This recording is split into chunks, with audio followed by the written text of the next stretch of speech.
Hello everyone and welcome to another episode of Billy Watson TV. It gives me great pleasure to have a returning guest. He's just not been long on last month. He's back again with some interesting story to tell us. So we're looking forward to catching up with my old friend Mike Williams, Mr. Sage of Quay. How are you doing?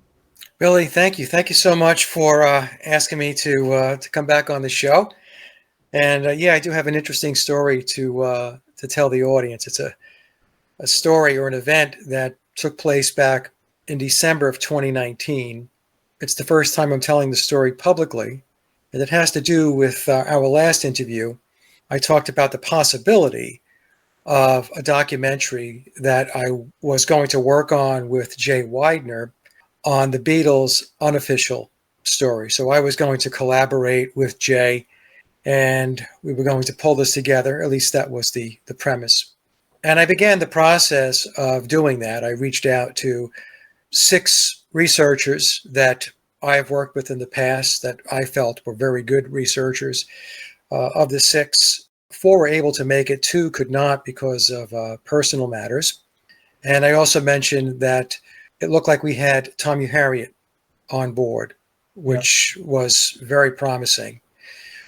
But in that video, in that interview, I also mentioned that I couldn't make any commitments whether the documentary was going to happen or not going to happen. One of the pressing issues for me was the workload, because it would have pretty much fallen back on me as far as providing the content for the documentary. It's not to say that Jay wasn't going to work hard. I have a lot of respect for Jay. It's just that the documentary was hooking into my research. So there would have been a ton of work on my part to help pull it together. Now, I'm not adverse to doing a ton of work. I think I've shown that over the last decade or so, especially the last 8 years with the Beatles research. But there was something else at play. And so I let Jay know, going back a few days ago, I would not be able to participate in the documentary. And so what's the reason for that? It's because as I was working to get everything set up, to pull in the researchers that we needed to do the documentary so we can do the interviews, to pull the outline together for the documentary. So there had to be a storyboard created. And I sat down and did that. It should have taken me no more than 2 days in my spare time to pull that together, the outline in PowerPoint. It dragged out for about a week and a half, 2 weeks. And as I was going through the process of coordinating, helping Jay to pull this together, I was getting a very, very uneasy feeling about doing the documentary, specifically with regard to my participation in the documentary.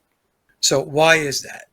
Going back to December 15th of 2019, something happened to me, and I'll refer to it as the event, that was very alarming. So to back up just a little bit, going back to, I guess, around September of 2019 or so, I was giving some updates to my subscribers about where I was at with coming out with the big presentation. Did the Beatles write all their own music? So that's what I was working on. And it took me a good 7 or 8 months to pull it all together and to do the voiceovers, create the charts and all that stuff. It was about a 4.5-hour presentation, was it? 4.5 hours, that's right. And back earlier in 2019, I had put some dates out there when I expected to upload the documentary, and I missed those dates. And I missed those dates, well, one of the reasons was because there was a lot of information that I had to plow through. And every time I thought I was getting closer to the goal line, something else was pulled in. In other words, there was another discovery, another piece of research that I felt was important to bring in. So I was actually looking to get the documentary done, if I'm not mistaken, by year end of 2019. And that never happened. And things got delayed. And the reason why things got delayed was because on December 15th of 2019, I was at the island in our kitchen area, and I was doing what I do every morning. I had my laptop there, and I was putting posts up on the blog, and I was having a cup of coffee. And my wife was there, and she said to me that she was going to step out and go to the supermarket, which is only about 10 minutes from our house. And she said that she had to go pick up milk and eggs. So as I was there with my cup of coffee and finishing up the blog, all of a sudden, my wife had left now. I felt this very weird sensation come over my body. And I explained to the doctors and to the very few people that I've told this story to. And again, the reason why I'm telling this story is to give the backstory as to why I've decided not to go forward with the documentary. And everybody will understand why in a moment. I felt this sensation going through my body, and the way I explained it to the doctors, it felt like something had gone through me, and it was almost like I powered down. And I was sitting at the island. We had stools there, and I didn't feel right. And so I got up, and I thought, I need to go get my phone, which was in the bedroom, and I need to call my wife. I got about 8 feet from the chair. I got off the chair. I started walking, and I collapsed. I was down on my knees trying to get back up.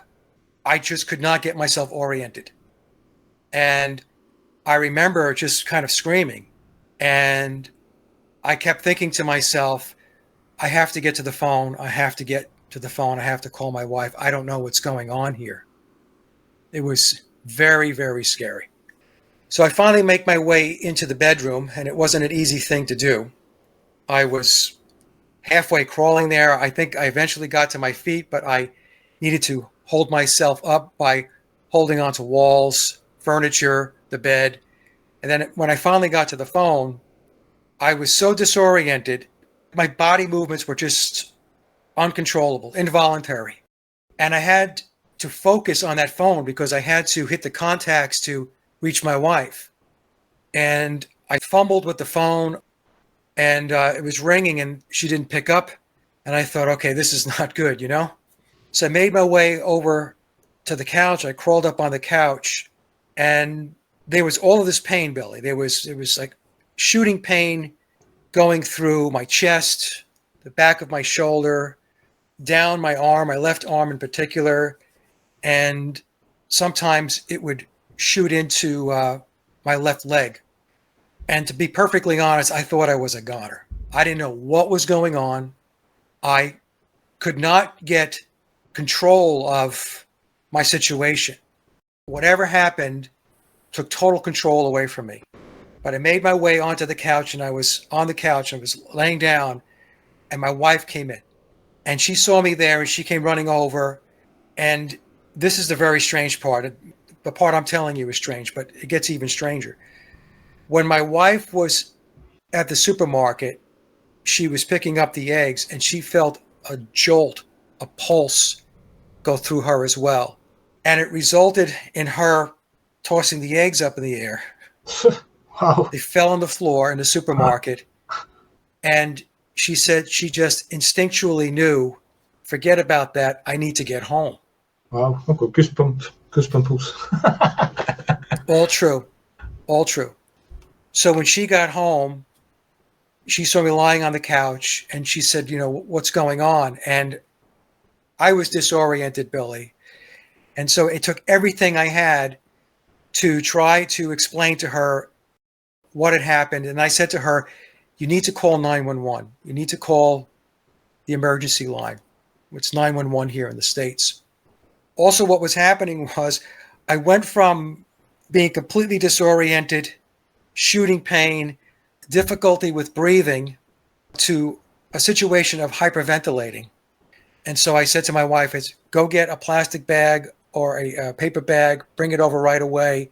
She did, because when you breathe in carbon dioxide, it slows your breathing down. So I was able, that helped a lot to get the breathing back under control. But Billy, to tell you that I was in a bad way, it was pretty bad.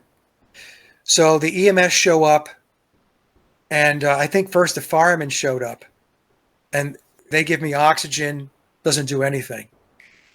The EMS show up, they're trying to figure out what's going on. They're checking vitals. Blood pressure is, has skyrocketed, had gone way up. That's probably because of all the stress that my body was experiencing. It was a huge amount of stress.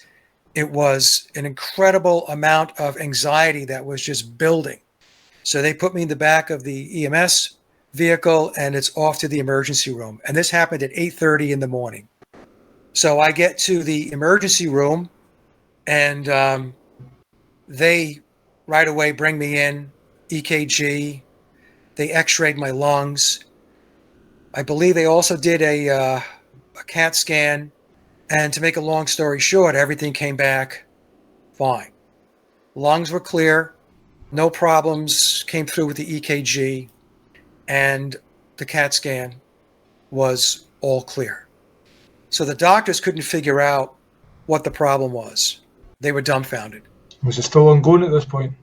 It had subsided, but it was still like the after effects of this. And I'll get into the after effects. So there was this initial thing at 8:30 in the morning where I experienced this event, and it went on for a while, because by the time it took a little while to get everything kind of understood, call 911, get the emergency folks over, them checking me out, and then them rushing me off to the hospital. So I'm at the hospital and things are better, although I feel like a live wire, fried.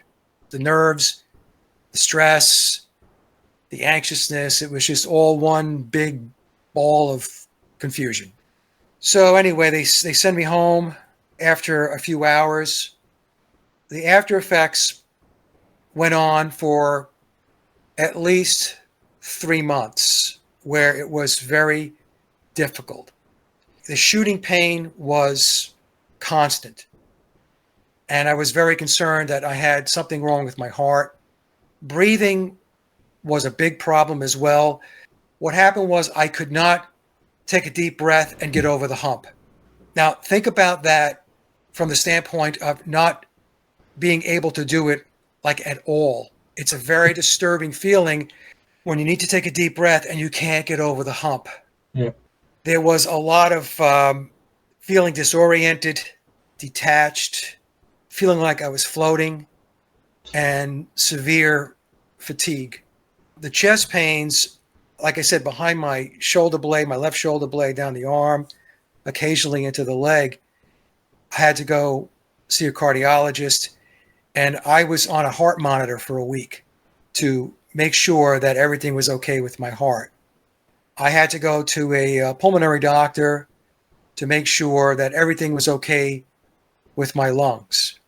So the good news is, even though I was thinking something was terribly wrong from a heart perspective, my cardiologist got the results back. And the way I should explain the heart monitor for those that don't know.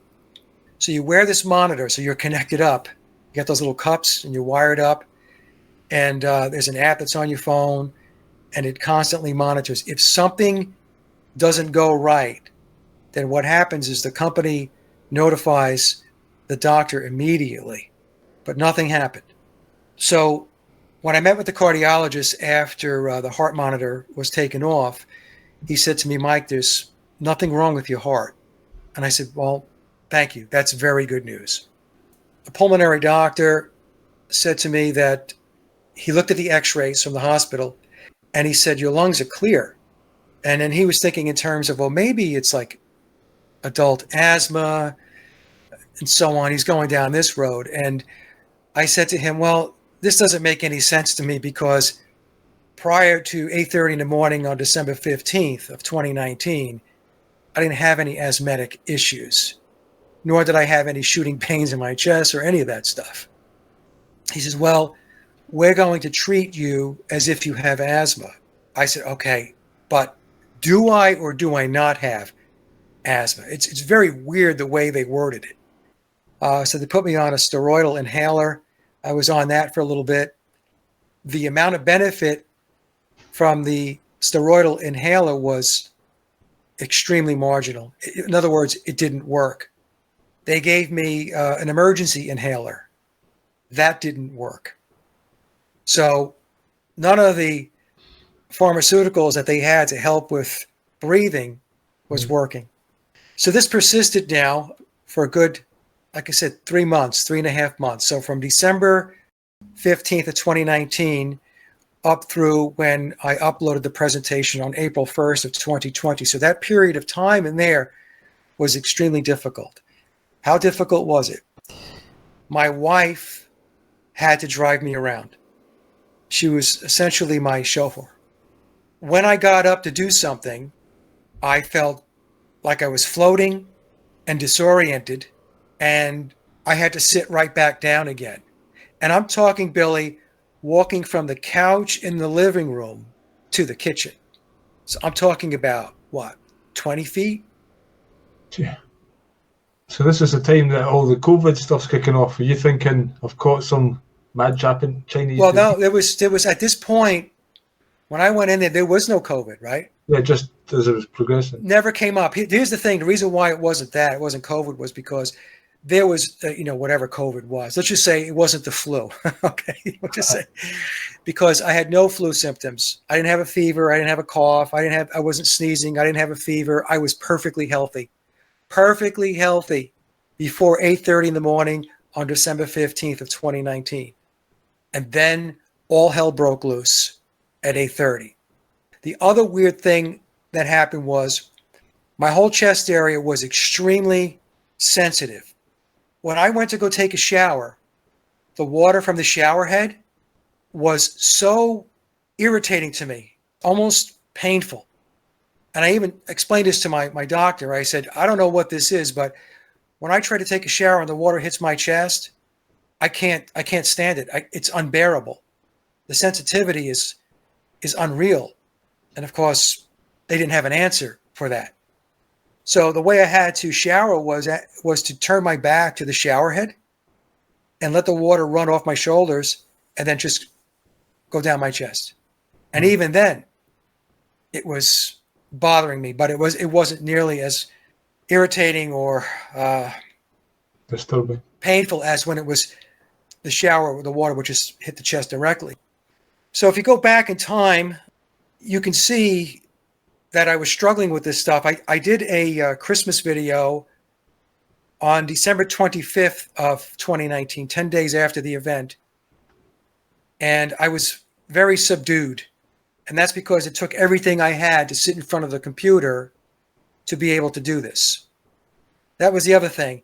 If I sat down to try to do some work in front of the computer, it was extremely challenging. I don't know what was going on, but I would start to feel sick. I would start to feel ill. And I would have to shut the computer down and walk away.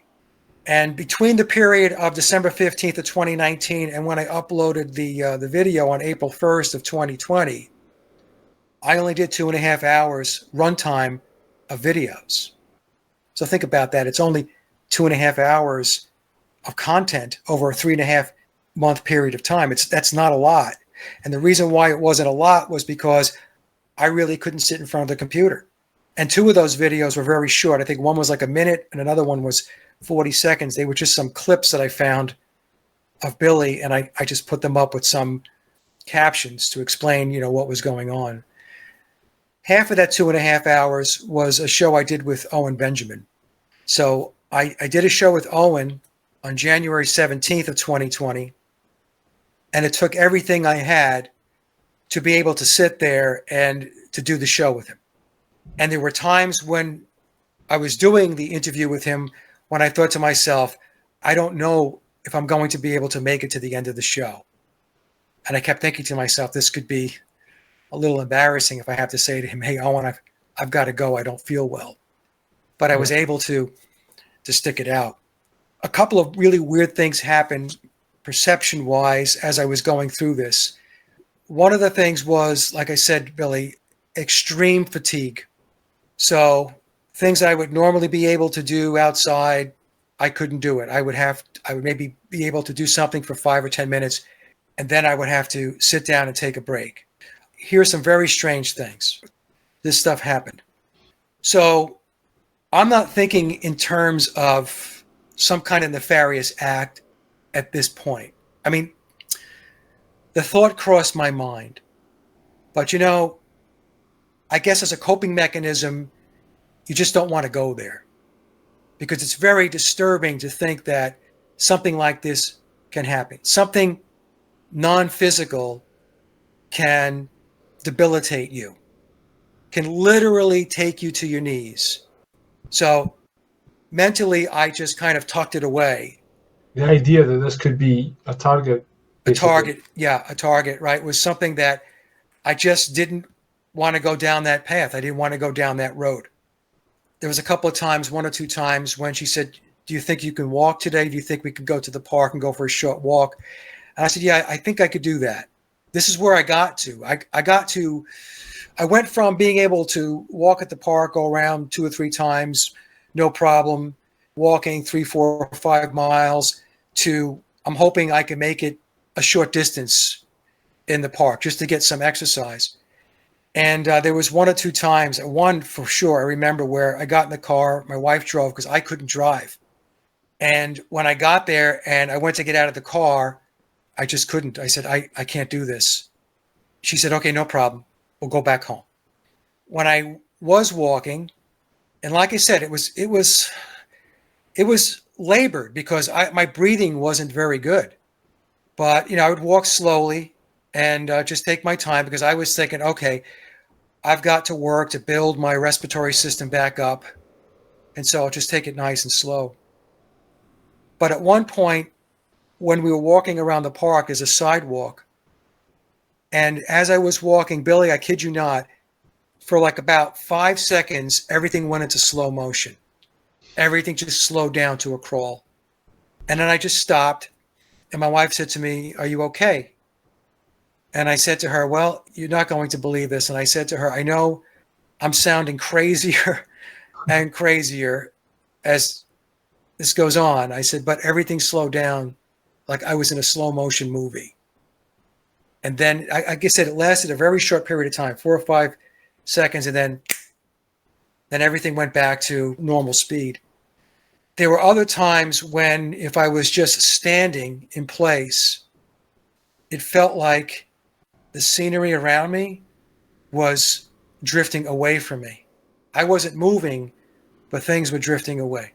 And other times it felt like I had a perception or a vantage point up above my body and looking down. Very, very weird stuff. And so the first 3 months of this were the most difficult. I would say starting in April, things started to get better slowly. And I started working my way back into my routine, but I had to take things very, very slowly. The fatigue piece of this thing was still lingering. The breathing issue was getting better, but I was still struggling with that a little bit. And eventually the shooting pains across my chest and my back and so on went away. It was a very, very scary time. I sat down with my wife. We talked about it a couple of times. And finally I said to her, I said, there's a possibility that this wasn't like some kind of natural health occurrence. And she said to me, I thought the same thing. She says, hon, I think it's possible that you may have been targeted. Yeah, there's many people out there who get targeted. Yeah. So, Billy, for the longest time, I didn't want to go down that path. I didn't want to think about that. It's a scary thought. Do you think it was because of your exposing the Beatles, or is it just everything that you're doing? This is speculation on my part. Can I say for sure with absolute certainty that it was some kind of electromagnetic, some kind of frequency-based situation where I was targeted? No, I can't. That's part of how this works, right? You can't put your finger on it. Sure. Is it because of the work, the research on the Beatles, in particular about whether they wrote all their own music or not and played on all of their recorded tracks? I believe that that's very possible. Because before me, I don't really know of anybody who was taking a look at the Beatles story and researching it and analyzing it the way I did. I mean, it's one thing to talk about the swapping out and the replacement of Paul McCartney. I mean, that goes back decades. And they're not going to care about that. They're not going to care about that because they know, when I say they, I'm talking about the controllers, they know that when people talk about Paul McCartney not being Paul McCartney, that he was replaced or swapped out back in 1966, that the overwhelming majority of the population is just going to laugh and say that you're some kind of nut job, right? Yeah. So they don't concern themselves about that. But when I started talking about the music, I think that that was a whole different ball of wax for them. Leading into this, when I was doing the work on the presentation, I had 3 or 4 discussions with somebody, and I'm not going to say who this person is, but they were somewhat connected into the Beatles machine. In the conversations I had with them, we had some emails, but there were I think there were 3 or 4 phone calls too. This person said to me, Mike, are you really sure about this? That this whole thing with Rubber Soul and they didn't write the songs. Perhaps they did write the songs, but they propped up the story by saying that they showed up with nothing and they did 16 songs in 30 days in order to build a bigger aura around the Beatles. In other words, to make them more magnificent than they already were.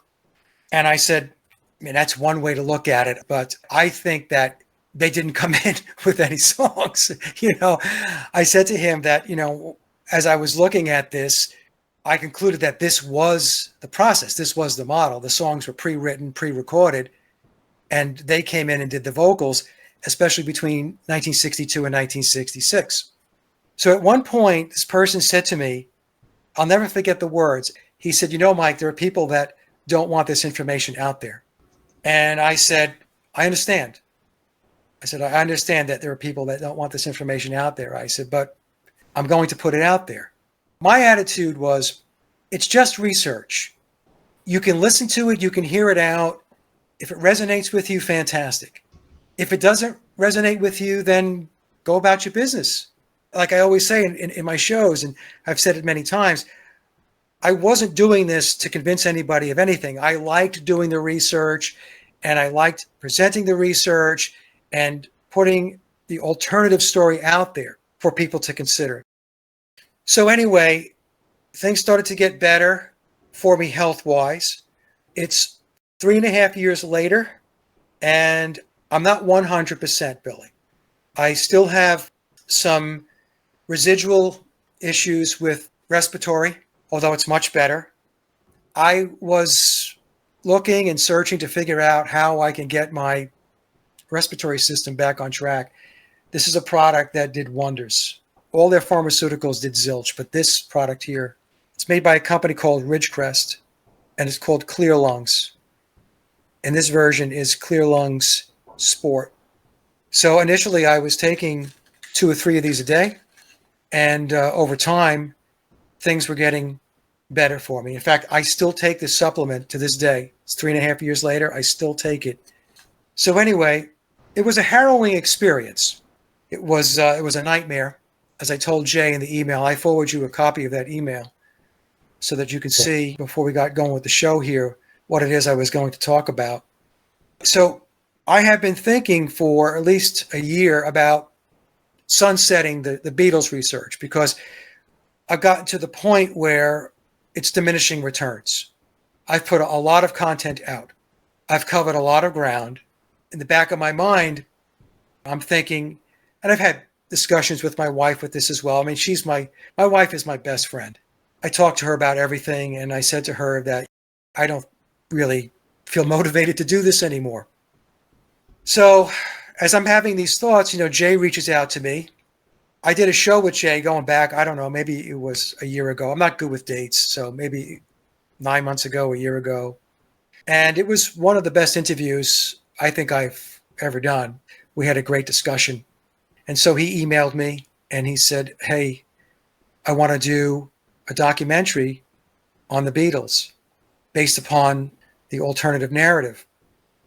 And I remember I was, at first I was like, I don't know, a couple of things. One, because like I said, I felt like I had gotten to the point where it is diminishing returns. The other thing is there are other priorities in my life. I have 2 grandchildren now. My grandson is almost 2. My granddaughter is 2 months old. You know, my wife and I have got our own life. There's things that we want to do and there are things that we do. And this Beatles stuff is not something that I do all the time. But when I was doing it, it was occupying a lot of my time and at times too much of my time. And I said to him, look, I can help you when and where I can, but I cannot dedicate a lot of time. In other words, I can't overinvest myself in this because I have other priorities. My wife and our moms are in their 80s, and we spend time caring for them. My mom's going to be 89. My wife's mom's going to be 86.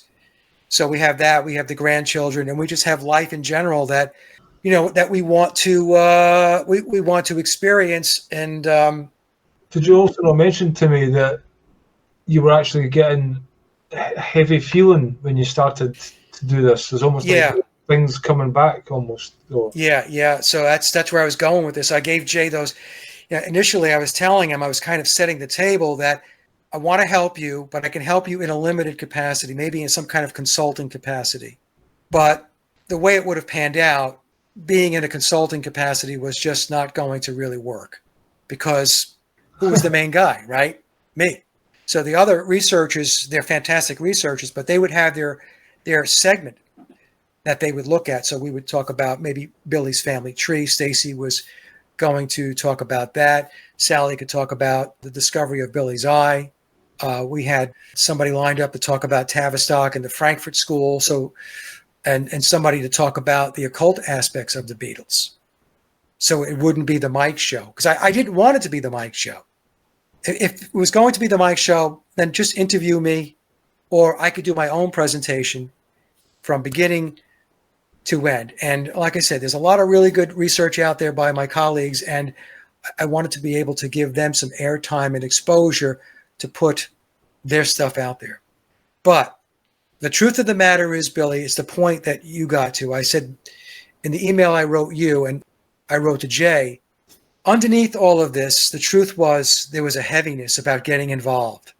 And call it PTSD, call it whatever you want to call it, going back to December 15th of 2019. There was a heaviness hanging over me. And there was this voice in my head that was saying, Mike, don't do it. Don't do it. I was sitting on our porch with my wife going back about a week ago or so. And I sat down and she says, you look like you're deep in thought, lost in thought. I said, I am. I'm really struggling with this. I want to help Jay. I said, but there's this part of me that's saying, don't go there. And she said to me, well, hon, if you're having those feelings, then don't do it. You see, it's one thing to do podcasts. It's another thing when you're going to do a film. And that film could wind up wherever Jay was planning on distributing that film. Potentially, it could have ended up on Netflix. So I thought, okay, well, if the situation that I experienced back in December of 2019 was something nefarious and I was targeted, then doing this film and being the focal point of the film, where I would be doing the narrating, where I would be the person behind the camera asking my colleagues the questions pertaining to their research, I said, you know what? Probably not a good idea. so you're basically apprehensive about being targeted again.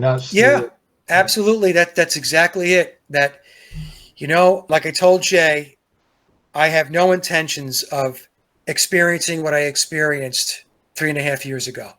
But you still have been putting out work there and talking about the same topic. It's not like you've let it lie since then. That's the thing, I went and put the presentation up anyway. That's the interesting piece of this thing. If if it was a situation where I was targeted, I think it was a message that they were looking to see if I would just fold my cards and go home. And I didn't, and I put the information out. But what did happen 6 months after I uploaded the video, when I first put it up, I had a John Lennon song, a segment, a piece, 40 seconds of John Lennon's song God, where he sings, I don't believe in this, I don't believe in that, I just believe in Beatles. I don't believe in Beatles. I don't believe in Beatles, right? I just believe in Yoko and me. And I thought, well, that was a great way to wrap up the presentation. So when I was creating Did the Beatles Write All Their Own Music, what I would do periodically as I was working on it, I would save a draft and I would upload it in private mode to YouTube to see if YouTube's Content ID would pick up copyright issues. Right. And if the video would be blocked worldwide. So I put 40 seconds of Lennon's song God in the presentation, and I uploaded it in draft mode. And Content ID caught it and said UMG is the publisher, and they're going to pick up their share of the revenue from the presentation. By the way, I didn't get anything from that presentation because there was an assortment of copyrighted material, which is what's going to happen when you put something together like that. You have to rely on copyrighted content in order to build the story appropriately. But you got fair use of it. Right, it's the fair use. So I didn't lose any sleep over that. I said, fine, it's a great song to end the presentation with, so fine, UMG, pick up whatever it is that you're going to pick up. But then 6 months later, in October of 2020, when the presentation had hit 50,000 views, I sign on to my account, my YouTube account, and the video is blocked worldwide. So UMG went from saying it's okay to 6 months later, nope. So it crippled the video until I was able to replace Lennon's song God with a copyright-free song, royalty-free song that YouTube allows you to insert. And that put the video back up. The point I'm trying to make is that I believe there was an effort after 50,000 views. I mean, maybe they just didn't think it was going to have legs. Maybe they just didn't think that a lot of people were going to watch it. Yeah. I mean, 50,000 people, when you think about it, in the scope of the number of Beatle fans, Yeah. it's a drop in the bucket if it's that, but evidently it did catch their attention. They just blocked it altogether. So it is interesting to me that after I did release it, what I presented made its way into memoirs. I don't ask Tom what it is that he's putting in the book. Even if I did ask him, he's not going to tell me what he's putting in the book. And I don't discuss with Tom what I'm working on research-wise that's going to wind up in a presentation. I will send him a presentation or a video after I've completed it and it's up on YouTube to say, hey, look, I did this one. Let me know what you think. So in this case, what happened was I finished up the presentation, did the Beatles write all their own music, and I gave him a preview. I think it was maybe a day or two before it went up on April 1st of 2020. And I knew that he was updating memoirs because he said to me that he was in the process of updating and it was going to be some new footnotes and stuff like that. But I had no idea what was going to be in the book, nor did I care, to be honest. I had my own work to focus on. And then when the updated version of memoirs came out, it was referencing whether they wrote all their own music or not. And it was essentially validating my work. Did you not get a mention in the book? There's a mention in the book in a footnote that has to do with Crowley. And there's a mention in the book with regard to Steve Faber's work on the Standing Stone in Scotland. And it says, in an interview that Steve did with Mike Williams, and it goes on to talk about the Standing Stone. Right. So those are the mentions. But Tom had gotten back to me and said, after he watched the presentation, and said, I think you might be pleasantly surprised what the new edition of Memoirs is going to contain. Right. And I thought, okay, is that synchronicity? Or are they on watching your computer and seeing what you're working on? Or is that something else? Do you know what I mean? Because anything we do on our computers, I think somebody's got access to, you know? Yeah, I don't know. And like I said, I just didn't give it much thought. The way I approached the research was, hey, it's just research. If you agree with it, like I said before, if it resonates with you, fantastic. If it doesn't, fantastic. It doesn't matter to me. Go on with your If life. somebody comes back and says something else, you can say, oh, you can learn from that. Or, you know, that's the whole point. Right. Put your ideas out there, and then that's how they grow, and you see what feels right and what becomes less right after time. Yeah. So it was a valuable piece of work, no doubt about it. Yeah, I mean, I think it was. There's a couple of things that have come out of my research and my channel. One is my work on the music. Second is Sally's discovery of Billy's artificial eye, and Stacy's work on the possibility of his family tree going back to the Douglas Hamiltons and the Percy bloodline. Those are the three in my mind that stand out. So it is interesting that once I released it, everything seemed to be okay from the standpoint of I didn't have any other events or experiences like that. Now, to cap things off, the last 3 interviews that I did, I talked about the Beatles as a psychological operation being tied back to the Frankfurt School and Tavistock, which I've talked about before, but I got a lot more specific about the cultural Marxist agenda. And so those shows are coming up within the next couple of months. I already have them scheduled. They're already done. Well, these are presentations.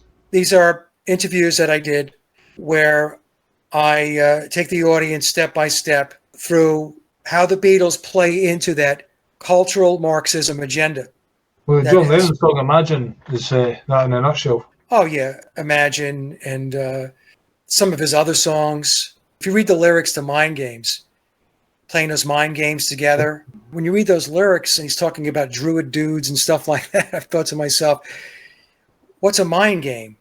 A mind game is a psychological operation. A mind game is propaganda. A mind game is conditioning. It's mind control. Yeah. I think there's so much more to all these lyrics than, you know. Yeah. So I'm capping it off with that.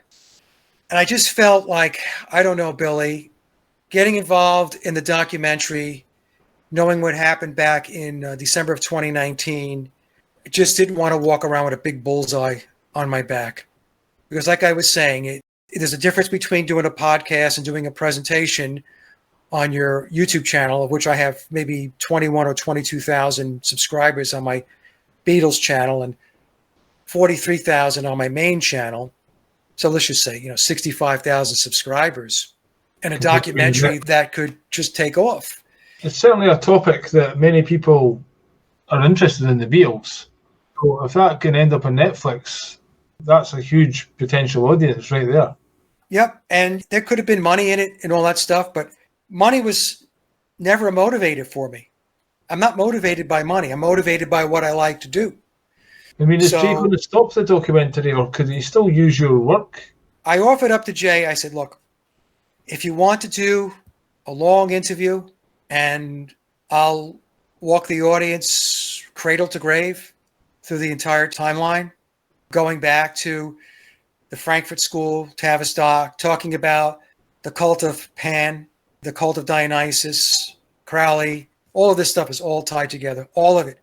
And how the Beatles were a big tool in the controller's toolbox to implement this disruptive agenda to tear down traditional values, institutionalize religion in order to implement the New Age, Crowley's Aeon of Horus. And it is a Marxist agenda. I'm going to wrap it all up with those shows to put the cap on it. After that, I really don't see much more work that I'll be doing with regard to the Beatles research. It's like I said, it's diminishing returns. I've done as much as I could possibly do.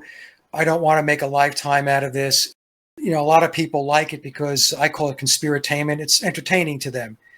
They don't really understand what it really means, the impact that the whole story has. I'm talking about the Beatles story and what they were all about on society and culture. when I do comedy or poetry or whatever, and you're doing your thing, I'm not doing it just to entertain. I want to wake people up and we all start talking and take action and let's change the world. And, but Yeah. unfortunately, people don't really, we just get up the next day and everyone goes to work and the rat race continues.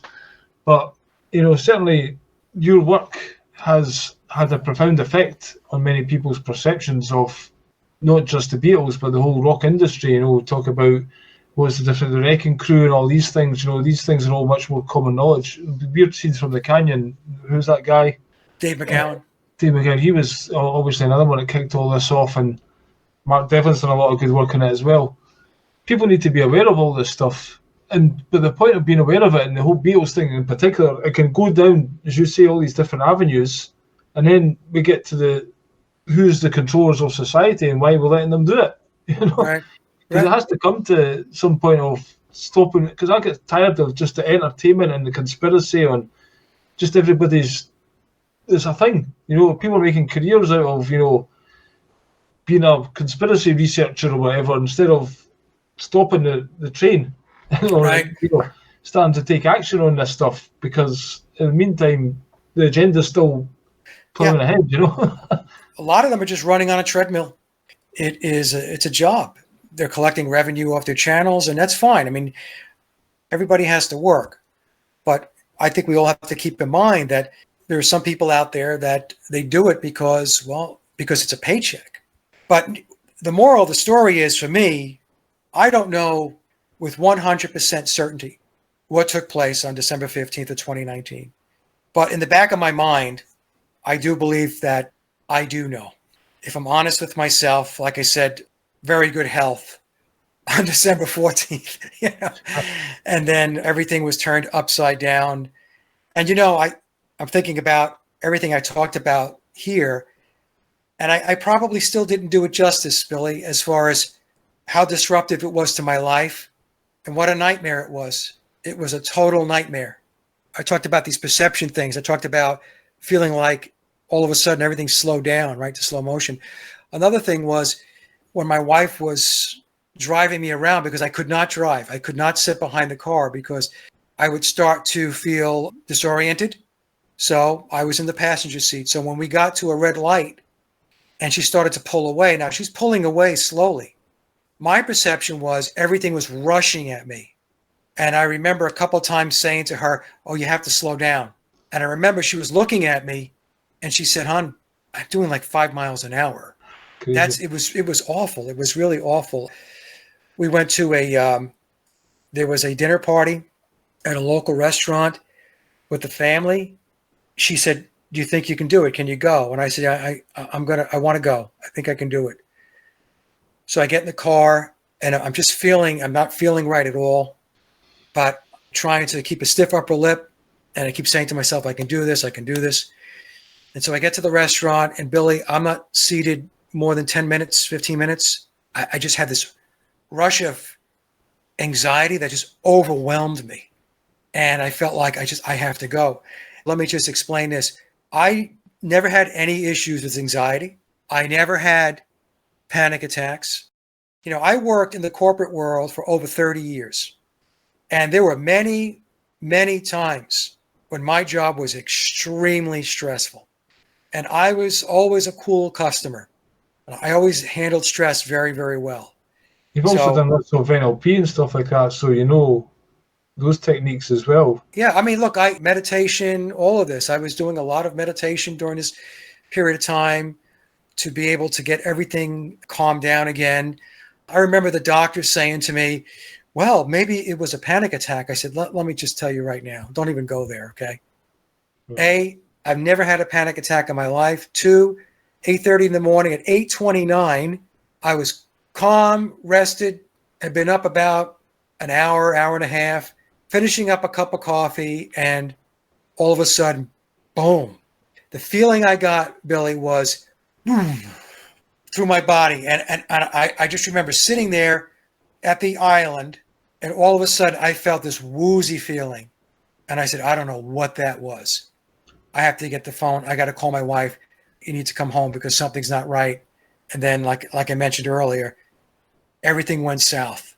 I remember the dog was looking at me, even the dog was like, what the hell is going on? And I remember I was down on the floor and I looked up and I saw Pablo and then my thoughts went to, what is going on here? I can't get my body under control. Billy, it's almost impossible to put into words. It was a feeling where you lost all voluntary movement. Everything was involuntary. Falling to the floor, on my knees, trying to get up, yelling. I just couldn't get it together. And the thoughts in my mind, I've got to get to the phone. I've got to get to the phone. And when I went to bed at night and I had the heart monitor on, my wife, she's next to me and she said to me, how are you feeling? And I'm telling you, Billy, I'm not being dramatic here, okay? I said to her, I don't know if I'm going to wake up in the morning. That's how bad it was. That day, I was pretty sure the possibility of dying was on the table. Right. I mean, that's how bad it was. That I wasn't sure I was going to make it through whatever took place on December 15th. As it was happening. As it was happening. And then afterwards, when I was on the couch, my wife looked at me and she said, Mike, the fear in your eyes, she says, it was just radiating out like something was terribly, terribly wrong. And like I said, all the pains, the chest pains, they persisted. And I would go to bed at night, having a lot of difficulty with trying to catch a breath, getting over the hump, pains going through my chest, my back, and having these thoughts like I might not be here in the morning. That's how fucked up it was. Do you think I mean, you say targeted. Have you any idea the technology or how they would do something like that, or who could be doing it? I mean, do you think they have technology that can do this kind of thing? You know, I don't know. Of course, I am very aware of targeted people. Now, I'm not saying I'm a targeted person, but is it possible I was targeted on that day and maybe for a period of time afterwards because the symptoms persisted?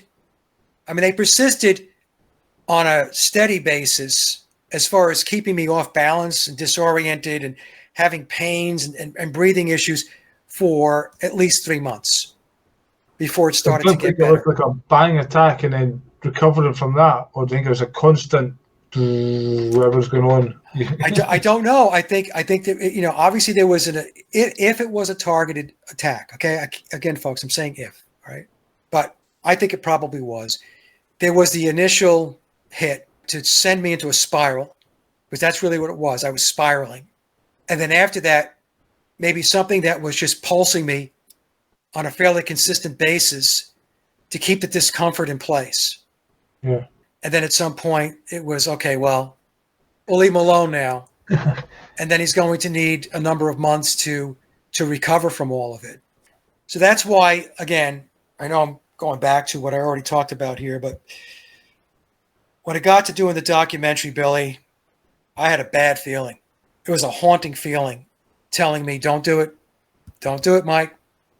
Don't do it. I even said to my wife, I said, I just feel like there's something on the horizon where a shoe is going to drop. And that's what it was. It was like, if I engaged on something like this as high profile, that there could be a problem. So now that you've pulled out, do you feel that weight lifted and that potential? Yeah. Yep. I mean, that's the thing. Here's the thing, right? So every Wednesday, my mom's going to be 89 years old. My brother and I, we take my mom to brunch. My daughter sometimes can make it. She takes the kids. And so I had my grandson. I had him by the hand, and I'm taking him into the diner. And I remember looking at the little guy, and I'm talking to him, and I'm thinking to myself, this is what it's all about. This is what I need to be here for. I need to be here to see him grow up, to be a positive influence in his life, to be there for my daughter and my brother-in-law and my granddaughter as well. That is what it's all about. Not the fucking Beatles. You know, I did what I did for 8 years with the Beatles. You have to know when you have no more runway. When you have to know when it's wheels up. Yeah. And that's the point I've reached. It's wheels up. It's like, okay, this is going to be behind me now. And I've got some really, really beautiful things in my life that I'm going to focus on. And it's not going to be this. Because let me tell you something. This whole thing with the Beatles, when you really dig into it, there's a lot of dark shit, Billy. Oh, yeah. And I try not to delve too deeply into that stuff. I will talk about it. I will mention it. But a lot of times I try to do an end run around it. I'll give you the basics. And then if you want to go deeper or whatever, knock yourself out. I don't want to dive into the murky waters of the abyss and swim around in it. For what? For what? What is it going to mean at the end of the day? All it's going to do is it's just going to contaminate you with all of this dark crap, this heavy stuff. And I didn't want any part of it. That's the story. And this is the first time that I've come out to talk about it. I have shoved it in the desk drawer and just didn't talk about it. Yeah, my wife and I would occasionally talk about it, but that was it. And I finally had to tell Jay, because I didn't want Jay to think that I was just being difficult. I wanted to talk to you about it because you're a good friend. The chance to talk about it, I feel as though, just watching you, I feel as though a weight's actually come off you sharing this as well, and knowing that your audience will hear that as well, so that when you do eventually hang up the video and the Beatles stuff anyway, then they'll know why. So yeah, they'll know why. And like I said, I don't know why nothing happened after I released the big presentation. I was suffering the repercussions for months afterward, but nothing like December 15th. So I don't know. Maybe they just decided, well, you know what? It's out there now, and maybe in their minds it had an impact to a certain degree, but not such an impact that it means anything to them. Do you know what I'm saying? Or they basically were giving you a warning, so when this time comes around, you're backing off because you realise there's dark shit involved. So it's just Yeah. And then just giving you that warning and let you do your thing. But at the end of the day, you've got to follow your intuition, and there's dark feelings and heavy vibes. Then don't engage. Basically, it's common sense, Billy, it was overwhelming. The feeling and the sense, my intuition, my soul. Every time I did something to help to get things coordinated and get the ball rolling with Jay, the stronger the feeling got to step back. Right. I remember, like, I would be typing an email out to the other researchers and saying, okay, so this is where we're at. We were in a concept phase on this thing. And as I'm typing it, I'm just feeling the sense like, shit, I shouldn't be doing this. I need to step back from this. And and then what happened was, I almost forgot this part. So in our previous discussion, I said that we got Tom on board. Well, I'm not going to get into great detail, and I have a lot of respect for Tom, but Tom's level of participation, as I had anticipated, did not pan out. So these are my words, all right? I perceived it as Tom kind of stepping back from it. And when I got that sense, I thought that might be a red flag. Well, that's what I was saying with the book, and you doing the working and him putting it in the book. It seems almost like Paul's wanting this out and you're helping to get it out. But then again, if he's stepping back from it, then maybe it's not all right in that side, and you're seeing that and saying, well, after what happened to me. Does Tom know about that, by the way? Does Tom know about this? About the episode? Yeah. No, he doesn't know anything about it. And the other thing here is, folks, if it was a situation where I was targeted, you have to be very careful about what you're diving into. Because if it's a situation where you are too close to the target, then stuff can happen to try to derail you, to get you off the trail. Anyway, there was something else that we wanted to talk about too. George Martin's son. Oh, yeah. Well, we won't spend too much time on this, but the only reason why I'm covering this is because I've been asked by a number of people about Gregory Paul Martin, who is George Martin's oldest son from George Martin's first marriage.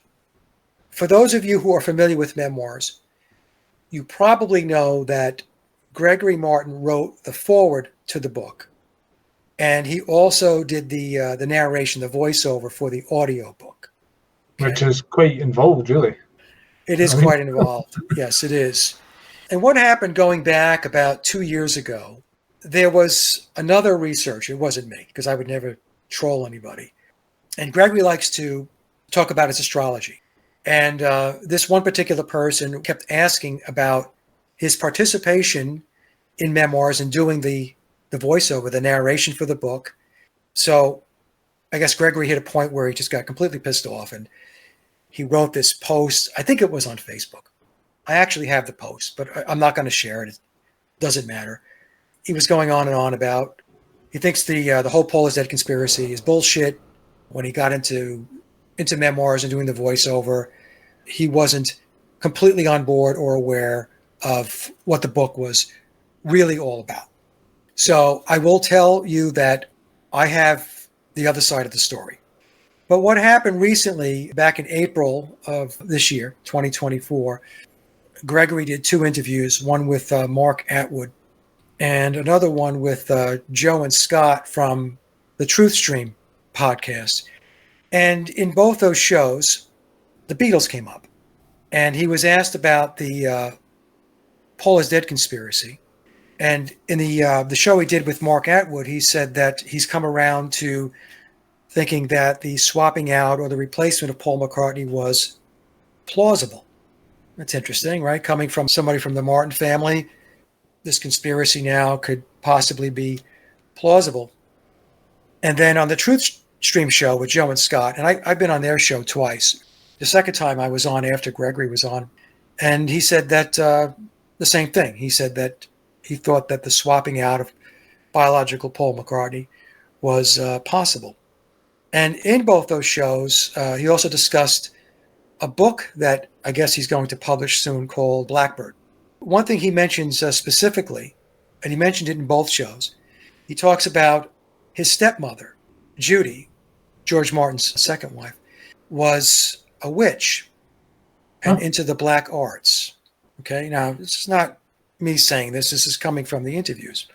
So I was listening and I thought, well, that's interesting because I've talked about how the Beatles are immersed as an entity into occultism. I'm not saying that the Beatles weren't aware of occultism, but there's a difference between being aware of occultism and being an occultist, right? Yeah. So anyway, so when I went on the Truth Stream show after Gregory was on, Scott and Joe asked me, hey, did you listen to the show with Gregory? I said, yeah, I did. And they said, what do you think? I said, obviously it helps the cause for him to come out and say that it's possible or plausible that a replacement took place. Well, that's a good thing. After that show, he retracted and went back to the official narrative that Paul has always been Paul. So I don't personally know what's going on. I don't know Gregory. I've never spoken to Gregory. He does his thing. I do my thing. From a speculation perspective, I've said to folks that maybe what happened was when he came out and said that the replacement of biological Paul with Billy was plausible or possible, that didn't go over well within the inner circle because it's emanating out from within the Martin family name. But at the same time, the book Memoirs was on Billy's website, or the Paul McCartney website. Well, it was on a website that Tom put together where he was promoting both the lyrics and memoirs together. That wasn't a Paul McCartney official site. That was a Tom site with those 2 books on it. Tom's site. Even though the Paul lyrics one was an official release. You and I couldn't do that. You and I couldn't put a website up like that and expect that we wouldn't get some kind of cease and desist letter saying, take your website down. You're not authorized to sell that book or to have it up with that other book, The Memoirs of Billy Shears, because there would be a perception problem with branding if it wasn't approved. Yeah. So this is the same issue we have with all of the lyrics to Beatles songs being in memoirs. They couldn't be in there unless they were approved for copyright. They have to be approved because lyrics are copyrighted and the copyright owner of the lyrics wants to ensure that their brand is not being impacted or tainted in any way if somebody takes their lyrics as an example and they write the narrative is disparaging toward the music or toward the lyrics. Yeah. So you're going to say, well, what's your book all about? Well, we're talking about corruption in the music industry and we want to use your... No, you're not doing that because you're associating my song and my lyrics with corruption. No, you don't have my approval to do that. It's brand integrity. So why would the McCartney Enterprise or Billy's Enterprise allow the lyrics to be up on the same website with the memoirs of Billy Shears and be promoted that way? I would think that it wouldn't be allowed unless, like you said, Billy, it was approved. So the fact that he's read this book in an audio version and in the foreword is already revealing it. But probably when he's going to interviews now, when he's starting to talk about in interviews, maybe that's when the taps came. It's like reel it in. Yeah. You know. Yeah, but like I said, the only reason why I'm bringing it up is because I've been asked about it, and I'm not going to comment on it any further. I don't know. And to be honest, at this point, I really don't care. People will have to decide for themselves where they land with this thing. It goes back to what I said before. If this is something that resonates with you and you believe the dots have been connected, then you're over here. If you don't believe the dots have been connected and you think it's all bullshit, then you're over here. You know, that's just the way it's going to go. So in any case, so you've got your channel, the Paul is Dead channel. You've got Sage of Quay channel. The Paul is Dead one will probably calm down a bit then, but are you going to continue doing other videos, or do you think you're hanging up your... That's a good question. I mean, I will continue to blog. I mean, I started as a blogger. I will continue to blog. You know, Billy, I'm 65 years old. I've been doing this a long time. I've reached a point where the drive and the motivation to continue to do this stuff, I mean, you know this, it's repetitive, right? The same scripts keep getting played over and over and over. Nobody's listening. They're still going to vote for politicians and they're still fucking taking jabs. It's like, yes. And I've said everything I can possibly say. I've talked about just about every topic you can possibly talk about. I mean, before I got into the Beatles stuff, going back to 2014, I was talking about everything you could think of. And all of these topics are still being discussed. I feel like I've reached the end of the road. Like I've got cottonmouth. Why am I going to continue to talk about things that I've talked about for 12 years, 13 years, or whatever? I think I started the blog in 2011 or 2012. So let's just say 12 years ago with the blog, 10 years ago with doing the YouTube channel and podcasts. So I don't know. I think what's going to happen is the Beatles stuff will definitely sunset. And so the Paul is Dead channel I have, that'll be up there. It'll be up there for reference. It'll be archived. And people over time will figure it out, become interested, and they can watch the content and so on. And I get tons and tons of emails. And that's something else that, to be honest, that I really don't want to spend a lot of time dealing with on a daily basis. I don't want to sit in front of the computer all this time, you know, and for a long time, I've been sitting in front of the computer for more time than I actually want to. So I think what I'm going to do is just take a break and go off and go do things that are much more enjoyable in life. You know, we didn't come into this life to be immersed in all this crap and all of this darkness and this nonsense. There's so many good things in life that we need to engage in with your family and your friends. Like I was talking about my grandchild, you know, just holding the little guy's hand going into the diner to go have brunch. He's happy as can be, and he's just happy to be there with grandpa and the family, and he's smiling from ear to ear. Do I want to spend my time doing that, or do I want to spend my time digging into more Beatles shit? I vote for spending time with my grandson because that's a whole lot brighter and happier. And there's a whole story now that's going to unfold for the little guy as he grows into his life. And God willing, maybe I have 20 years left, Billy. I want to be able to be there for 20 years in some kind of sound capacity to be with him and my granddaughter and my daughter and her husband and for my wife and I. That's where I'm at. That's cool. It's not like it's a job that you're leaving and you're in putting a gun to your head. You've done all this voluntary. And, you know, you shouldn't feel guilty or anything about walking away from it, because at the end of the day, you put the effort in that a lot of other people haven't done, and the work's there for them to review. I don't feel guilty. My wife said to me, look at the body of work. Just look at what you've done. And that's always going to be there unless they decided to shut the entire internet down.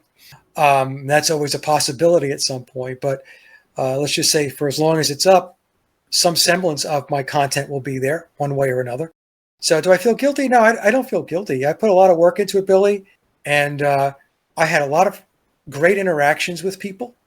And I got to meet some great people, met you and so many other folks in the community, really good people who are solid, who are no bullshit.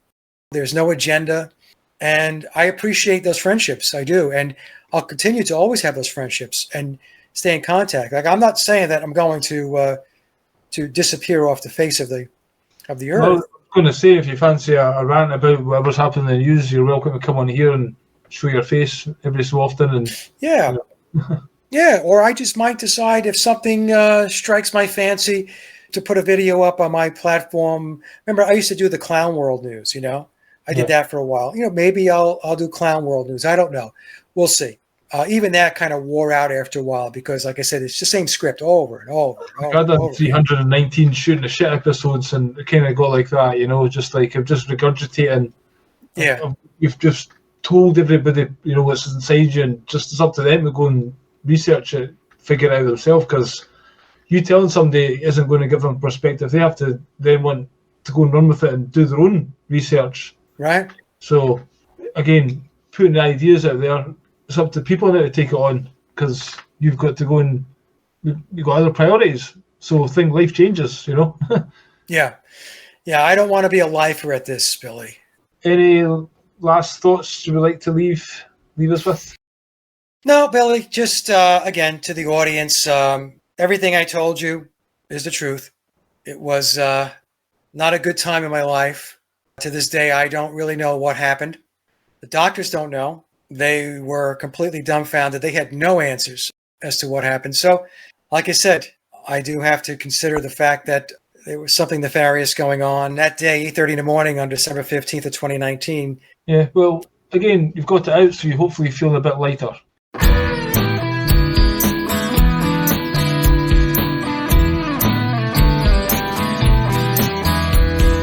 Waves of desperation come crashing in again. Feeling the sensation, I need you to the end, don't you know? I need my baby, don't you know? I need my baby, don't let go. Assess the situation, the truth is plain to see. This abomination, there's only you for me, don't you know? I need my baby,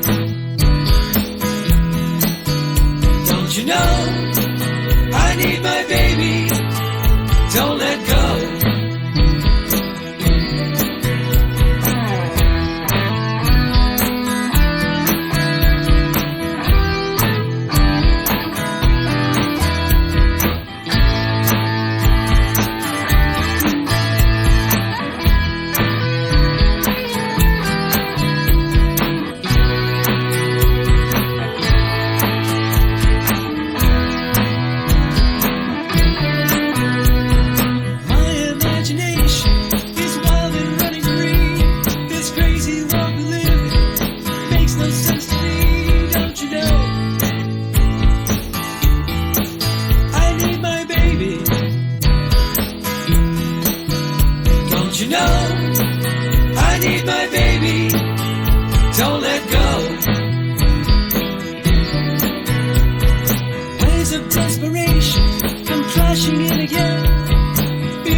I need my